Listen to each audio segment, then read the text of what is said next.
This airport is the main international gateway to the Philippines, having been in service since 1948, 3 years after the end of the Second World War.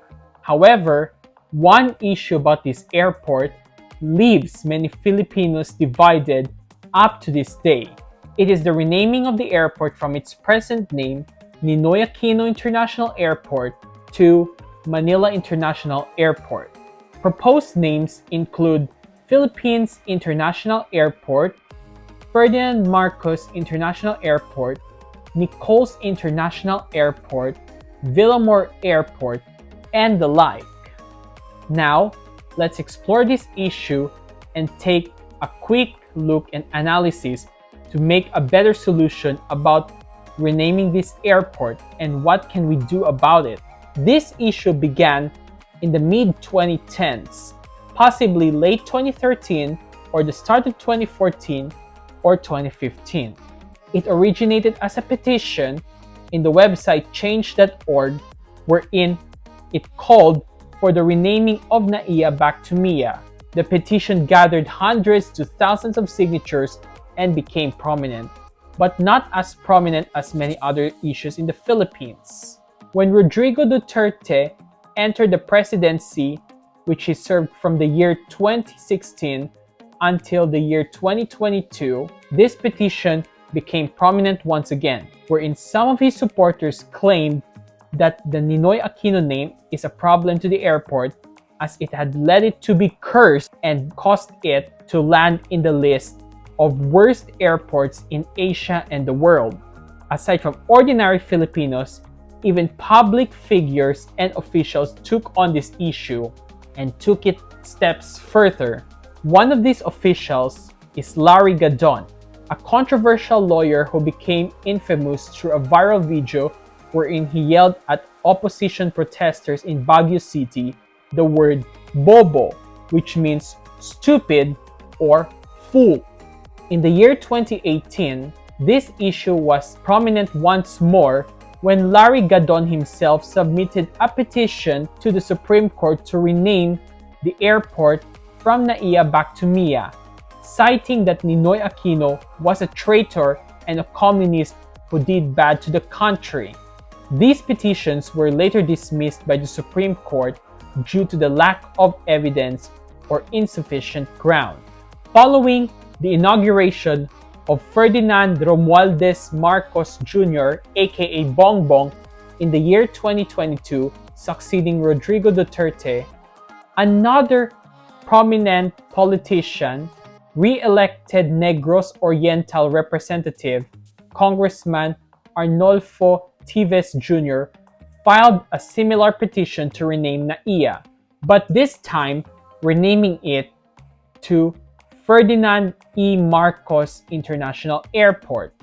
This petition had again divided Filipinos and does so until now, wherein Filipinos called him Sip Sip, mostly those who are opposed to the renaming and those who are apolitical like me, who do not want any rabidness in renaming this. The rabid loyalists say that they prefer that name. Rabid opposition people state that it is a historical distortionism. Apoliticals, centrists, and reasonables like me believe that it should not be like that, but rather should be given instead a different name. Opposition political figures, which include, but not limited to, Iloilo native and now retired Senator Franklin Drilon, slammed this petition, calling it unnecessary, asking that NAIA be left alone as there are more issues to be taken care of. However, Senator Miguel Zubiri preferred the airport to be instead renamed to Manila International Airport so as to avoid political drama and politicization of this issue. Now that is what we are going to talk about further. As we all know, there's a new Manila International Airport being built on artificial land and reclaimed land near the shores of Bulacan Province. This new airport aims to decongest NAIA, which is now facing overcapacity problems. Now, If these two airports, New Manila International Airport and NAIA, are operating simultaneously alongside with Clark, then it's time to give NAIA a new name. However, this could be complicated by rabid supporters of the opposition as well as some opposition political figures. All these parties who want to still keep NAIA as a name of the current Manila International Airport. Now, how can we rename NAIA while preserving the legacy of Ninoy Aquino, whom the Filipinos considered to be a pro-democracy icon? Here is the most balanced and reasonable suggestion, which I made up and I'm about to give to you. You have to rename NAIA to Nichols International Airport because the area where it stands in is Nichols Field. It's just similar to Clark. As we all know, Clark International Airport stands on Clark Air Base, which was formerly used by the Americans and is now used as a secondary headquarters of the Philippine Air Force. Colonel Jesus Villamor Air Base, known simply as Villamor Air Base, located in Pasay City near NAIA, remains the primary and official headquarters of the Philippine Air Force. If Clark International Airport is on Clark Air Base, then why can't NAIA be named as Nichols International Airport because it stands on Nichols Field? And now, if we rename the airport to Nichols while preserving Ninoy's legacy and honoring his works for the Philippines, here is a better step. If there's anywhere in the airport that has to bear Ninoy's name, then it should be Terminal 1, which has been designed by Leandro Locsin and is noted for its brutalist architecture, even called as the extension of the cultural center of the Philippines. Both the CCP and NAIA 1 were designed by no other than Leandro Valencia Locsin Sr. himself. So this time, if the airport is renamed, it will be called as Nichols International Airport, with Terminal 1 being named as Ninoy Aquino Terminal. Why is it that Terminal 1 should bear Ninoy's name and continue to do so? Simple answer. That terminal played host to a day of infamy, August 21, 1983. On that day, Ninoy Aquino was assassinated following his return from a self-imposed exile in the United States, and he was shot at Gate 8, now known as Gate 11 of this terminal.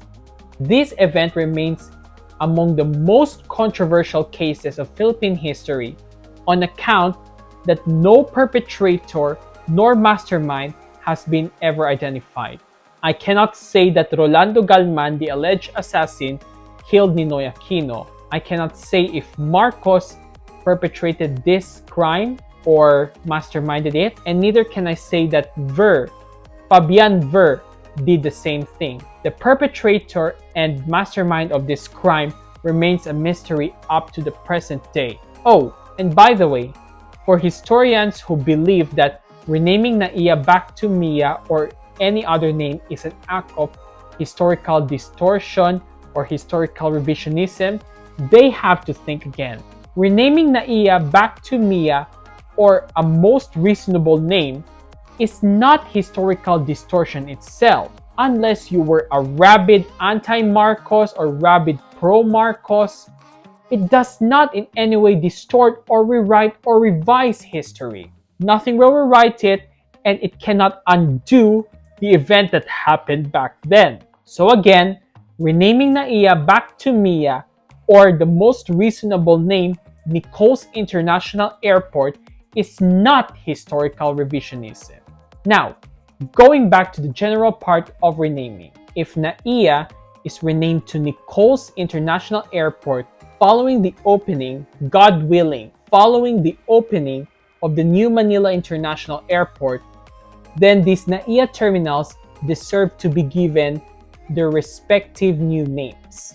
Terminal 1, Ninoy Aquino Terminal, on account that it is undeniable that this terminal was where Ninoy was shot on August 21, 1983.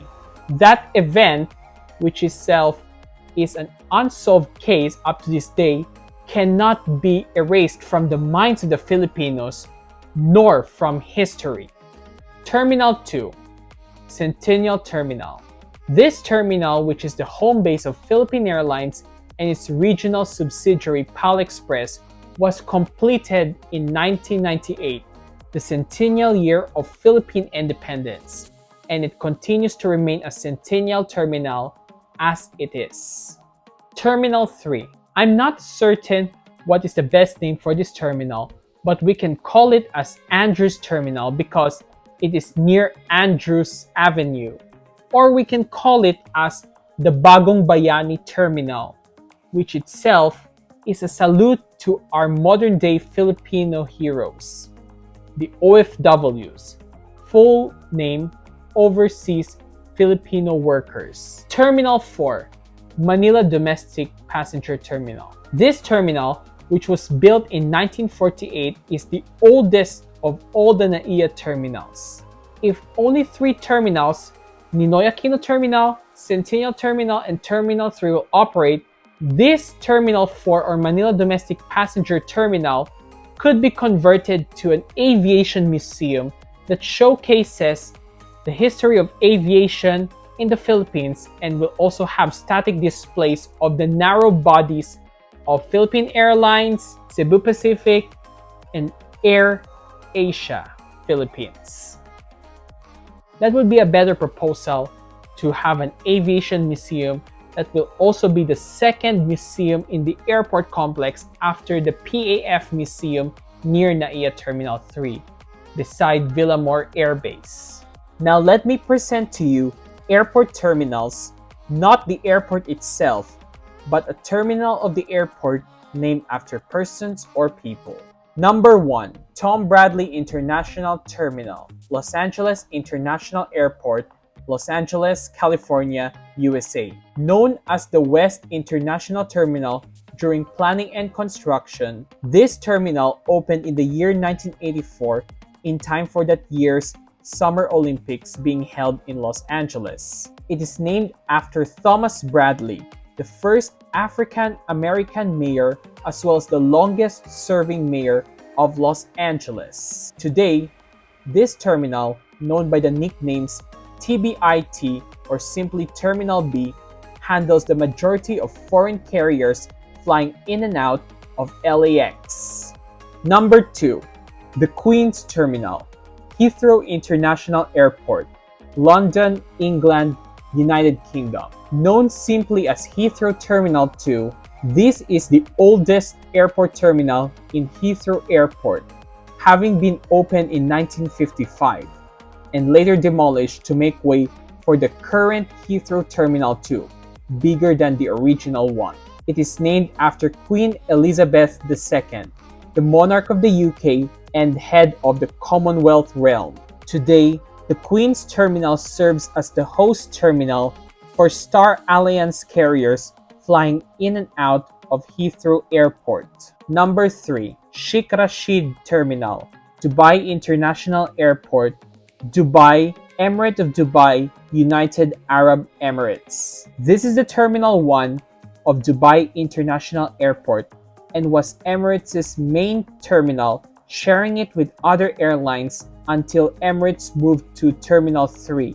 It is named in honor of Sheikh Rashid bin Said Al Maktoum, the Vice President and second Prime Minister of the United Arab Emirates, having been in that post for 32 years, from 1958 until his death in 1990. At present, with Emirates concentrating their operations at Terminal 3, the Sheikh Rashid Terminal now plays host to the majority of foreign carriers operating or flying in and out of Dubai International Airport. Number 4, Edward McNamara Terminal and Warren Cleage Evans Terminal, Detroit Metropolitan Airport, Detroit, Michigan, USA. These two terminals at Detroit Metropolitan Airport are named after the local county executives of Wayne County, the late Edward McNamara and Warncleage Evans. Number 5.